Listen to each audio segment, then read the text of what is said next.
Hi everybody. So the plane's outside. In the last video we dumped some fuel in. So I thought, you know what?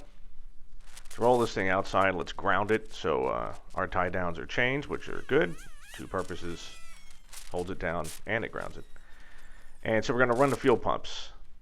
My buddy David's going to be out here in a little bit because it's really a two-person job. So basically all of the fuel lines are exposed. We've got all the accessory panels off so we can see them from tank all the way through the firewall.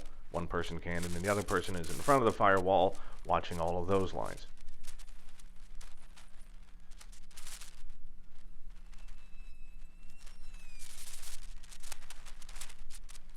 Five gallons in each tank.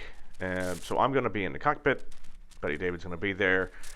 We're looking for 35 pounds. So the EFI system runs at 35 pounds, static, with the engine off, with the engine running. I think they said it drops about 10, so look for like 25, with like 23 being the cutoff for too low. And we're just going to check for leaks. Now, this is where it gets fun. Go ahead and guess the over and under on leaks. And I will tell you in the next video. But you will be seeing. Okay, well, it's going to be cheating here. So there's already two. There's two leaks, and we're about to show them to you. And it's the same leak, basically. If you remember from when we got the engine, the fuel rail is on the top, and because it's on the top, it tries to go out backwards through the, as you can see there, through the baffle for the oil cooler, but it's not cool. So we had to put these new T's in. Well, brilliant me. Those are AN threads going into those injectors, so you need to put a little sealant on them.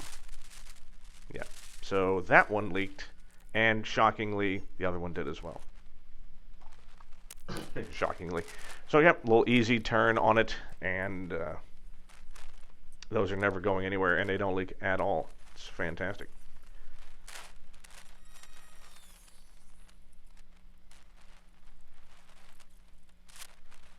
Anyway, that's pretty much it for the fuel check. Everything else was good, at least it might be. I'll explain. Well, I mean, everything's fine. I'll give you the final number of leaks in the next video.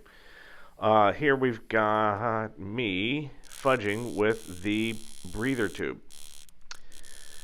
Right, so the breather tube comes out of the top of the engine, right? It takes any oil that's suspended in the air and just right on out into the atmosphere, right out of the bottom through a breather tube. But because of the EFI system, the breather tube doesn't exactly fit in the same place it used to. There's a fuel line right next to it, so I just pounded it down to 3/8 of an inch across, gave that a 3/8 inch clearance from the fuel line. I'll see if I can take a picture of it later. There, well, this is always interesting. So the RPM line that comes out of the Hall effect sensors up front, right, those had to get put through the baffles at some point. So I finally just sucked it up. Again, welcome back to Inner Demons month.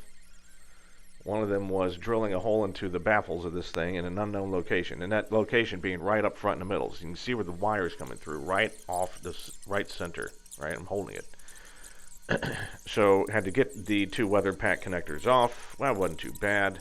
And then feeding it through was a little bit of a pain, and because we had to put a couple of Adel clamps along the top seal of the engine, and that's fine. The only problem is my dumbass at the time, after I drilled the hole, I didn't realize that I'd forgotten to put the rubber grommet on. So in a few videos later, I will take care of that.